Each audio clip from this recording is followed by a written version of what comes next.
Vladimir പുടിനായി രാഷ്ട്രപതി ഒരുക്കിയ വിരുന്നിൽ ശശി തരൂർ പങ്കെടുത്തതിൽ കോൺഗ്രസിന് കടുത്ത അതൃപ്തി. കേന്ദ്ര സർക്കാർ നടത്തുന്ന കളി കോൺഗ്രസ് നേതാക്കൾ തിരിച്ചറിയണമെന്നും അതിന്റെ ഭാഗമാകരുതെന്നും കോൺഗ്രസ് നേതാവ് പവൻ ഖേര തുറന്നടിച്ചു.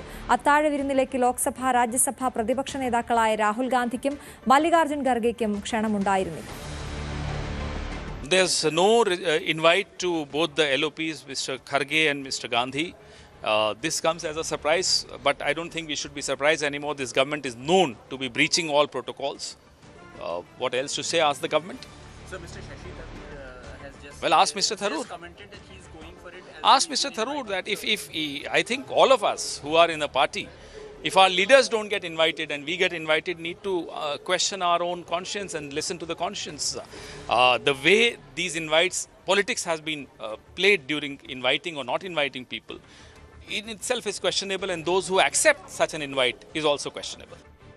രാകേഷാണ് കൂടുതൽ വിവരങ്ങളുമായി ചേരുന്നത്. Rakesh, good morning. എന്തായാലും ശശി തരൂരും കോൺഗ്രസും തമ്മിലുള്ള അകലം കൂടുകയാണ് ഓരോ പ്രശ്നങ്ങൾ വരുമ്പോഴും. പക്ഷേ അതിനൊക്കെ വിശദീകരണം ശശി തരൂർ നൽകുന്നുമുണ്ട്. അതെ ശ്രുതി, പാർട്ടിയും തരൂരും രണ്ട് ട്രാക്കിലായി സഞ്ചരിക്കാൻ തുടങ്ങിയിട്ട് കുറച്ച് നാളായി. അതിലേക്ക് ഇന്ധനം പകർന്നുകൊണ്ട് പലപ്പോഴും പല വിഷയങ്ങൾ കടന്നു വന്നു. അതിലെ ഏറ്റവും ഒടുവിലത്തെ ഉദാഹരണമാണ് ഇപ്പോൾ ഉണ്ടായിരിക്കുന്നത്. രാഷ്ട്രപതി ഭവനിൽ റഷ്യൻ പ്രസിഡന്റ് വ്ളാഡിമിർ പുടിന് അത്താഴ വിരുന്ന് നൽകിയതും അതിലേക്ക് കോൺഗ്രസിൻ്റെ പ്രധാനപ്പെട്ട നേതാക്കളെ ക്ഷണിക്കാതിരുന്നതും ശശി തരൂരിനെ ക്ഷണിച്ചതും അദ്ദേഹം അതിൽ പങ്കെടുക്കുകയും ചെയ്തത്. കാരണം ഇന്നലെയാണ് പുടിന് അത്താഴ വിരുന്ന് രാഷ്ട്രപതി ഭവനിൽ ഒരുക്കിയത്. ഇതിലേക്ക് പാർട്ടിയുടെ അധ്യക്ഷനായ മല്ലികാർജ്ജുൻ ഖർഗെ, അദ്ദേഹം രാജ്യസഭയിലെ പ്രതിപക്ഷ നേതാവാണ്, അദ്ദേഹത്തെ ക്ഷണിച്ചില്ല. ലോക്സഭയിലെ പ്രതിപക്ഷ നേതാവാണ് രാഹുൽ ഗാന്ധി, അദ്ദേഹത്തിനും ക്ഷണമുണ്ടായിരുന്നില്ല. അപ്പോഴാണ് ശശി തരൂരിനെ ക്ഷണിക്കുന്നത്. തരൂർ ഈ ക്ഷണം ലഭിച്ചതിന് പിന്നാലെ താൻ പങ്കെടുക്കുമെന്ന് അറിയിക്കുകയും പിന്നീട് അത്താഴ വിരുന്നിൽ പങ്കെടുക്കുകയും ചെയ്തു. അതിൻ്റെ ചിത്രങ്ങളൊക്കെ തന്നെ പുറത്തു വരികയും ചെയ്തിട്ടുണ്ട്. ഇതാണിപ്പോൾ കോൺഗ്രസിനെ അസ്വസ്ഥമാക്കുന്നതും നേതാക്കളുടെ അതൃപ്തിക്ക് ഇടയാക്കുന്നതും. കാരണം പാർട്ടിയുടെ പ്രധാനപ്പെട്ട നേതാക്കളെയൊക്കെ തന്നെ ഇതിൽ നിന്ന് അവഗണിക്കുകയും തരൂരിനെ മാത്രം ക്ഷണിക്കുകയും ചെയ്യുന്നതിൽ കൃത്യമായ രാഷ്ട്രീയമുണ്ട്. അത്തരം നീക്കങ്ങൾ തിരിച്ചറിയണം, അത് തരൂരും തിരിച്ചറിയണം എന്ന പ്രതികരണമാണ് കോൺഗ്രസ് നേതാവായ പവൻ ഖേരയുടെ ഭാഗത്ത് നടക്കം പ്രതികരണം വന്നിട്ടുള്ളത്. സൽമാൻ ഖുർഷിദ് മുൻ വിദേശകാര്യമന്ത്രിയാണ്. അദ്ദേഹവും സമാനമായ വിഷയത്തിൽ ഇത്തരം നീക്കങ്ങൾ നടത്തുന്നതിനോട് വലിയ വിയോജിപ്പ് പ്രകടിപ്പിക്കുകയും ചെയ്തിട്ടുണ്ട്. മാത്രമല്ല, രാഹുൽ ഗാന്ധി നേരത്തെ തന്നെ ഈ സന്ദർശനവുമായി ബന്ധപ്പെട്ടുകൊണ്ട് കേന്ദ്ര സർക്കാരിനെ വലിയ വിമർശനം ഉന്നയിച്ചിരുന്നു. അദ്ദേഹം ചൂണ്ടിക്കാണിച്ചിരുന്നത് പ്രതിപക്ഷവുമായി വിദേശത്തു നിന്നുള്ള പ്രതിനിധി സംഘത്തെ കൂടിക്കാഴ്ചയ്ക്ക് കേന്ദ്രം അനുമതി നൽകാത്തതൊക്കെ തന്നെ രാഹുൽ ഗാന്ധി ചോദ്യം ചെയ്തിരുന്നു. അത് മുൻകാലങ്ങളിലുള്ള കീഴ്വഴക്കങ്ങളുടെ ലംഘനമാണ് ഇപ്പോൾ മോദി സർക്കാർ നടത്തിക്കൊണ്ടിരിക്കുന്നതെന്ന് ഉദാഹരണ സഹിതം അദ്ദേഹം ചൂണ്ടിക്കാട്ടിയിരുന്നു. കാരണം വാജ്പേയിയുടെ കാലത്ത് ഇത്തരത്തിൽ പ്രതിപക്ഷ നേതാക്കളുമായി ഇത്തരത്തിൽ വിദേശ സംഘങ്ങൾ കൂടിക്കാഴ്ച നടത്താറുണ്ട്.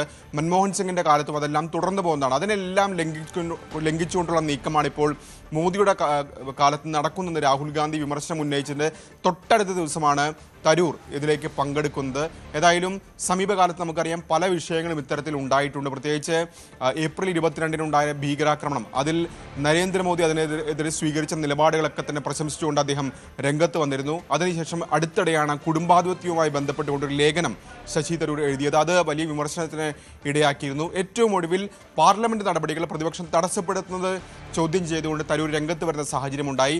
അതിനിടയിലാണ് ഇപ്പോഴത്തെ വിവാദം. സ്വാഭാവികമായും മറ്റെല്ലാ വിഷയങ്ങളും വലിയ പ്രതിഷേധങ്ങൾക്ക് കോൺഗ്രസ് നിൽക്കാറില്ല, അവഗണിച്ചു പോരുന്ന സമീപനമാണ് സമീപകാലത്തൊക്കെ തന്നെ തരൂരുമായി ബന്ധപ്പെട്ട വിവാദങ്ങളിൽ കോൺഗ്രസ് സ്വീകരിച്ചിരിക്കുന്നത്. ഇതിലും എന്ത് നിലപാടാണ് കോൺഗ്രസ് ഇനി സ്വീകരിക്കാൻ പോകുന്നത് നിർണായകമാണ്. ഏതായാലും ചില നേതാക്കളെങ്കിലും പരസ്യമായി അതൃപ്തി പ്രകടിപ്പിച്ചുകൊണ്ട് ഇപ്പോൾ രംഗത്ത് വന്നു. അതാണ് അതിലൊരു കാര്യം കൂടി ഉള്ളത്. കഴിഞ്ഞ ദിവസം KC വേണുഗോപാലിനോട് നമ്മുടെ കേരളത്തിൽ മാധ്യമപ്രവർത്തകർ ഇതിനെക്കുറിച്ച് ചോദിച്ചപ്പോൾ അദ്ദേഹത്തിൻ്റെ മറുപടി വളരെ ശ്രദ്ധേയമായിരുന്നു.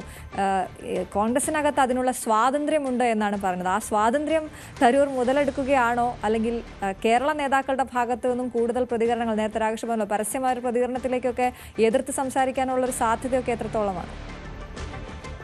കേരള നേതാക്കൾ പലപ്പോഴും തരൂർ വിഷയത്തിൽ നിലപാട് പരസ്യമാക്കിയിട്ടുണ്ട്. പ്രത്യേകിച്ച് MM ഹസൻ അടുത്തിടെ ന്യൂസ് 18 നൽകിയ അഭിമുഖത്തിൽ പോലും ഇത്തരത്തിൽ തരൂരിനെതിരെ കടുത്ത നിലപാട് സ്വീകരിച്ചിരുന്നു. രാജ്മോഹൻ ഉണ്ണിത്താൻ ഇത്തരത്തിൽ തരൂർ ചെയ്യുന്നത് ശരിയല്ല എന്ന് തുറന്നു പറഞ്ഞ നേതാവാണ്.